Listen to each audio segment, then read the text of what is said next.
Emmanuel Schilling, bonjour. Vous êtes Bonjour. gérant du bureau d'études spécialisé à Nemos, qui est un bureau d'études allemand, si je ne m'abuse. Est-ce que vous pouvez nous présenter son degré d'expertise, son panel de services?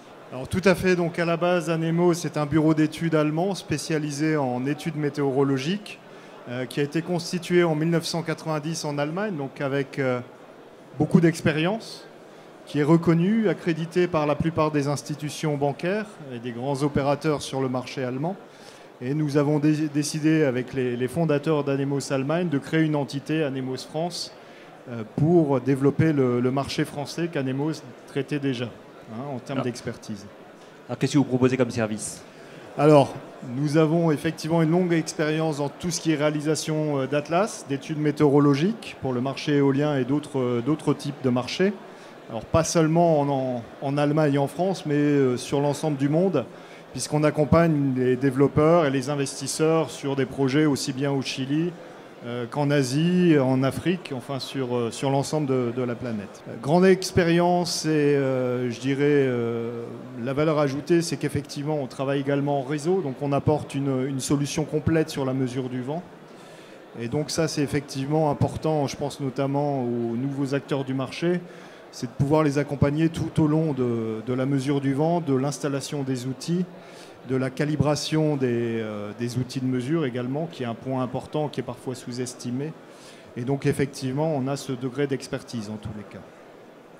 Donc on a ouvert un bureau très récemment sur Dijon pour le marché français, avec une ambition sur un produit sur lequel je reviendrai un petit peu plus tard. Bon, c'est vrai qu'on est typiquement sur tout ce qui est mesure de vent, calcul de productible, pour effectivement pouvoir évaluer la production et les futures retombées pour le parc éolien. Donc plutôt une intervention en aval de la conception des parcs éoliens.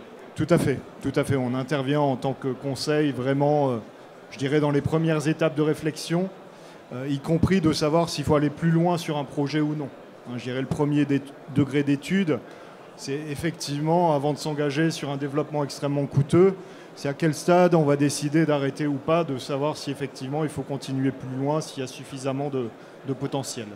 Alors par rapport à ce qui existe déjà dans ce domaine-là, où est l'innovation que vous proposez? Alors l'innovation aujourd'hui, c'est que généralement pour les développeurs, on a souvent un calcul qui est fait par rapport à un niveau de productible en kilowattheure.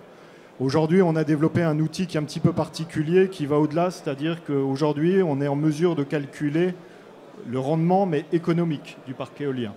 Donc c'est ce qu'on appelle l'Atlas de valeur marchande, qui est en place maintenant depuis un peu plus d'un an en Allemagne, qui a été reconnu par le ministère allemand de l'Environnement comme étape d'étude, et qui permet effectivement de valoriser la production d'un parc en fonction également des prix du marché de l'électricité.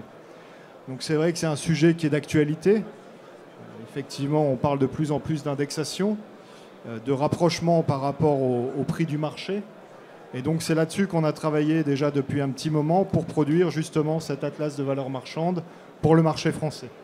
Donc au lieu, pour être trivial, au lieu de vous donner le nombre de mégawattheures que le parc est capable de produire, c'est plutôt de vous dire combien ça peut rapporter en euros.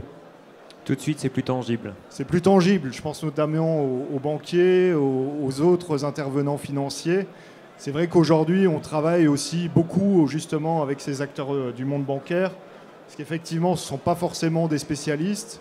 Quand il y a un tarif d'achat qui est connu, qui est fixe, le calcul est relativement simple.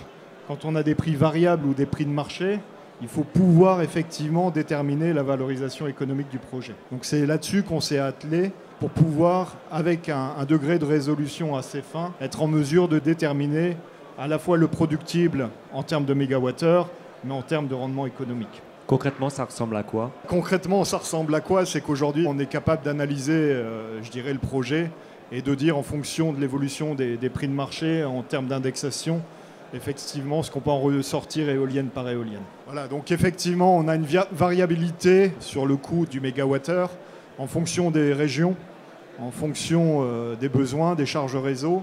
Donc effectivement, là, c'est une première image d'indexation qu'on a sur le marché français, avec des variabilités en fonction qu'on a un projet qui est situé, on va dire en Alsace, il n'y en a pas trop, mais effectivement, selon le réseau, la capacité je dirais, du réseau et le prix de gros, de pouvoir effectivement affiner l'ensemble de ces données. Donc là, on a un outil qui est extrêmement précis. Je dirais après, c'est vraiment de la modélisation cas par cas.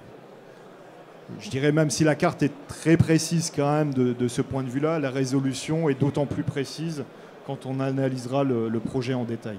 Très bien. Votre cible, c'est principalement donc les développeurs éoliens, si je comprends bien?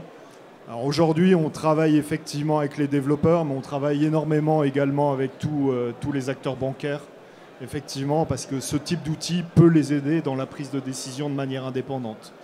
Donc effectivement, l'idée, c'est de cibler ces acteurs, mais aussi de cibler les développeurs pour aller ensemble avec eux pour le financement du projet avec des données vraiment beaucoup plus précises. Dernière petite question, comparativement à l'Allemagne, dont manifestement la question de l'Atlas est déjà bien connue, en France, on en est à quel stade de développement? Le stade de développement est très récent puisqu'on vient de finir l'Atlas au mois d'août. Donc là, on est sur la phase, on va dire, plutôt de commercialisation. Je ne vous cache pas que les acteurs, notamment qui nous faisaient confiance sur le marché allemand, continuent à nous faire confiance et à faire confiance à cet Atlas sur le marché français. C'est vrai que pour eux, le système a été validé outre-Rhin par le ministère de l'Environnement et de l'Écologie. On a été mandaté effectivement pour travailler sur cet Atlas. Donc effectivement, il y a d'emblée un intérêt de leur part sur le marché français. Et on espère consolider avec les acteurs français, on va dire plutôt typiquement français, pour avancer sur l'estimation de leur projet. Pour ne pas laisser de flou dans la tête de ceux qui nous écoutent, je vous parlais de certification au niveau du ministère de l'Environnement allemand. Est-ce que ça veut dire que vous avez besoin ou que vous attendez une certification au niveau du ministère de l'Environnement français? Non, disons que le projet de recherche à la base, pour rien vous cacher, a été piloté et télécommandé en lien avec le ministère allemand. On est dans une situation au niveau du marché qui est quand même extrêmement différente. Donc effectivement, on a eu besoin de cette collaboration pour la mise en place et la reconnaissance sur le marché allemand. Sur le marché français, pour l'instant, effectivement, c'est plutôt l'expérience qui fera que cet Atlas sera reconnu. Donc concrètement, votre solution est déjà opérationnelle et on peut déjà recourir à vos services? Elle est déjà en place, effectivement, et on travaille déjà avec certains développeurs et certains partenaires bancaires déjà sur le marché français.